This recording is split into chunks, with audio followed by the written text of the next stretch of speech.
Last more than a month, I tried my best that we should not discuss publicly something which in my opinion is very serious, which impinges on our national institutions, the prestige and dignity of our national institutions.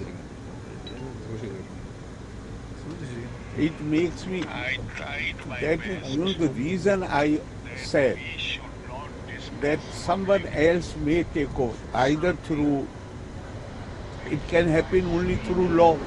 Assembly is not in session. So I said that I am ready to sign the order. That was no ordinary decision. That is not because I was angry with something. I was deeply saddened when I said that we will lack regard for these basic things, that we should respect our national institutions. And I would, now that it is out, I want to draw your attention. I thought you are asking me about the language. Look at the language which has been used. As a Keralite, I asked you, how do you feel about it? Very shocking, sir. The language is. I don't feel like showing my face to anybody outside Kerala. This is the language which my Vice Chancellor, university, which is one of the oldest university, is concerned. Vice Chancellor of that university is writing this language. I won't go into, I'm not confirming anything, I'm not denying anything, but I will give you enough idea. I call the Vice Chancellor and you tell me what, suppose you were in my place, what conclusion you will reach. I call him, I say that your former students are complaining to me regularly that Kerala University did not have a convocation since last more than 10 years or maybe more. Sir, the number is very large. You limit the number. The award winners, the gold medalists, they can come to the venue. Others may be online. Do that, but you must hold the convocation. After about a month, he comes to brief me, giving the details that these many people will be present, so many people, we will allow them to be online. Fine. Then suddenly this thought comes, now that everybody knows, I'm giving you the details. Then suddenly this thought comes to my mind that instead of, I have already last 3 months, I have given convocation address in 3 or 4 universities. I said, this is one of the oldest university of the country, not just of Kerala, of the country. Let us invite the highest dignitary. It will be an honor for Kerala University. So I say that instead of me delivering convocation address, why don't we invite from Delhi? I'm refraining from taking the name or the position. Yes, that will be very good, sir. And then again, this is all while sitting in that meeting. The principal secretary is also there. The Vice Chancellor is there. And then I say, because when he comes here to deliver the convocation address, listen this carefully. If the university authorities decide as per law, we can also consider conferring honorary degree. And I further clarify, I know for sure that Rashtrapati Bhavan has a policy not to accept honor from our own universities. But I shall go, if the university authorities decide, I shall go to him, go to Rashtrapati Bhavan and say that this may be considered a special case because Kerala is the oldest university of the country. So this may be considered as a special case. 4 days later, 5 days later, on 5th of December, he calls Raj Bhavan, and maybe that stage has not come, when I will let you know what exactly he told our office. It is not only that he, poor thing, cannot write 5 lines, he does not even know how to talk and how to convey any message. I was shocked and surprised when I was informed that this is what he has said. I am still not telling you what. It left me stunned. How anybody can use this language? I was, honestly, I am telling you, it took me about 10 minutes to recover. I was not ready to believe that some educated person can say this kind of sentence. Then, unfortunately, I do not know whether it was because of communication gap or something. After 10 minutes, I called CM's office and somehow I could not talk to him. For next day, You have wrote a letter.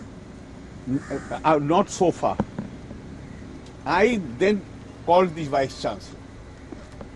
I said, this is what you had informed the Raj Bhavan yesterday. Then he became very nervous. Possibly he realized that whatever he had said was totally obnoxious.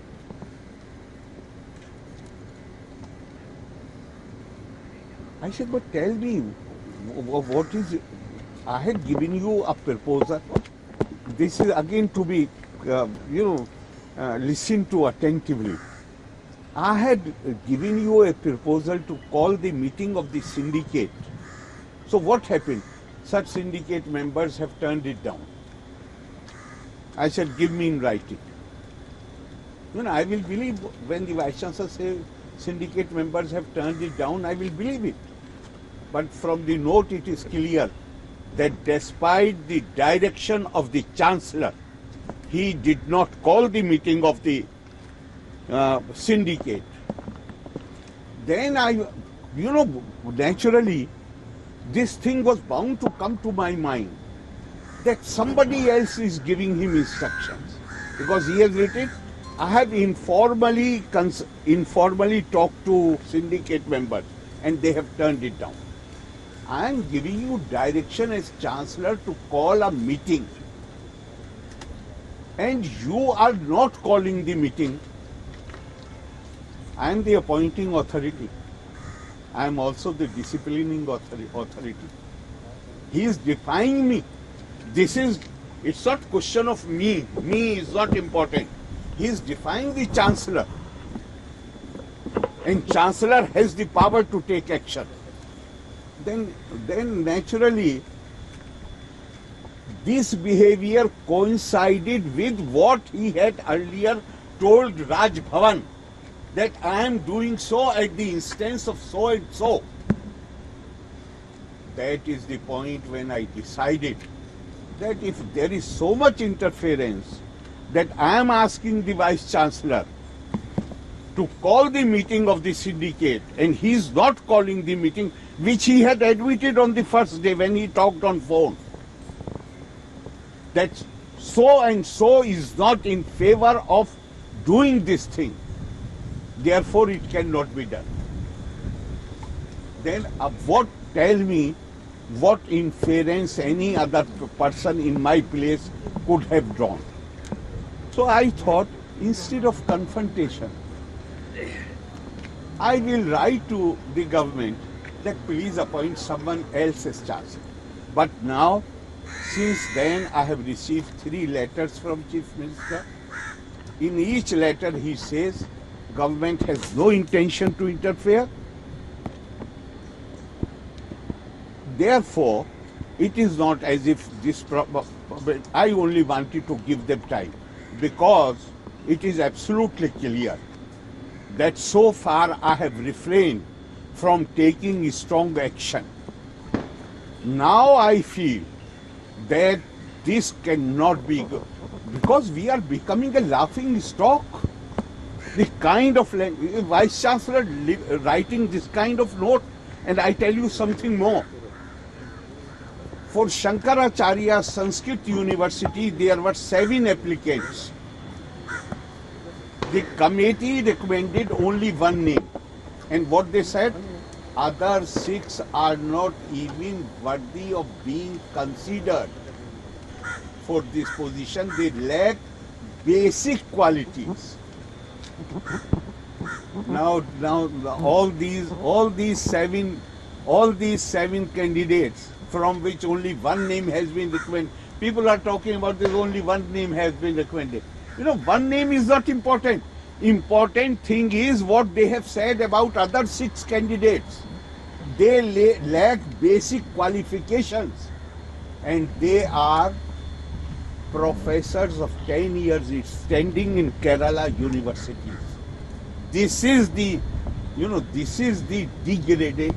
degradation to which we have brought the higher education, where Vice Chancellor cannot write 2 correct sentences, where 6 professors of 10 years standing are being described by a committee of which higher education chairman of the Higher Education Council is member Mr. Rajan Gurukul.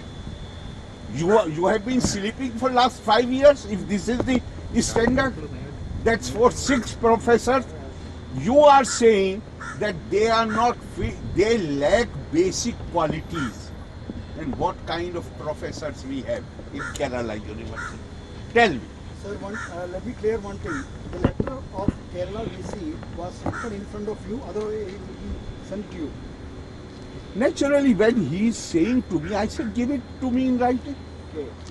But naturally, when he comes and tells me about the highest of, You scolded him, that makes him nervous.